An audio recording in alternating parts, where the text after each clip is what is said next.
This is Cambodia Rescue number 183. This tiny cub, nicknamed Blue, is lucky to be alive. The sun bear was just 3 months old when he was found hidden in a blue plastic tub after a raid on a wildlife trader's house. So how was he when you found him? He was okay, but he was quite malnourished. While Cambodia is leading the fight against bear trafficking in Asia, sadly the trade is still thriving. The biggest threat by far is the illegal trade in their body parts for medicine, also illegal hunting and the loss of their habitat.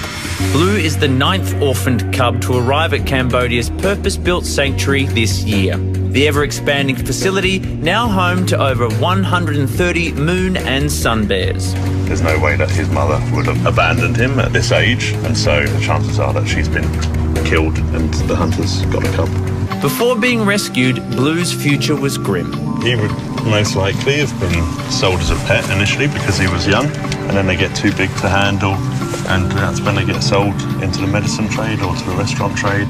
But life is about to get a whole lot better, thanks to the tireless work of Perth grandmother Mary Hutton. I saw something on television about the bears in Asia being kept in bile farms. They were suffering every day when the bile was extracted from the gallbladder because it was a long hypodermic needle that went right through the wall of the stomach into the gallbladder, and it was extremely painful. And it affected me what I saw that day.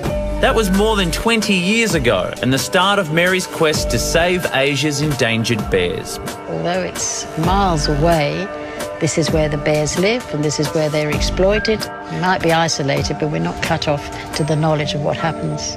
Mary set up wildlife charity Free the Bears in 1995 and 2 years later opened a safe home for rescued bears in Cambodia. Many of the animals that wind up at the sanctuary have suffered horrific physical and psychological harm.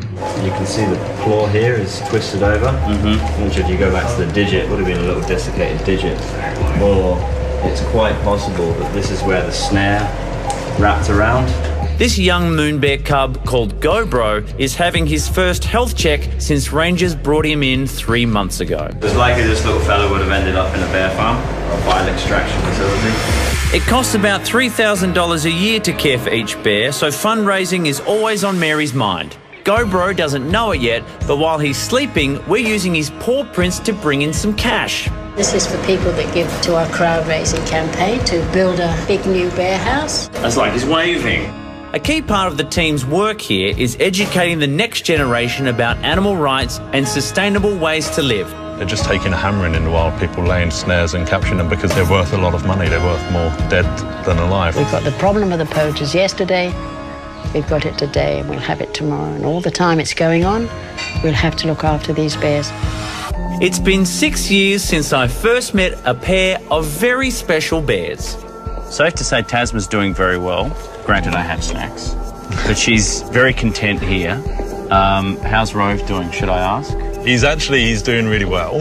The cubs have come a long way since my last visit, but today it's a shy newcomer who's caught my attention. She hasn't got a name yet. I'm kind of wondering whether Ruby might work for her. Well, I think it would. I think it's a Got nice to complete name. the set, don't we? Exactly. And while the future looks bright for Ruby and her friends, Your claws, and you're so strong. Mary says there are so many others that still desperately need her help. Do you think your work will ever be done? No, I don't think so. Not on a personal level. It's just the tip of the iceberg, what we've done until we can stop the poaching. We're only halfway there.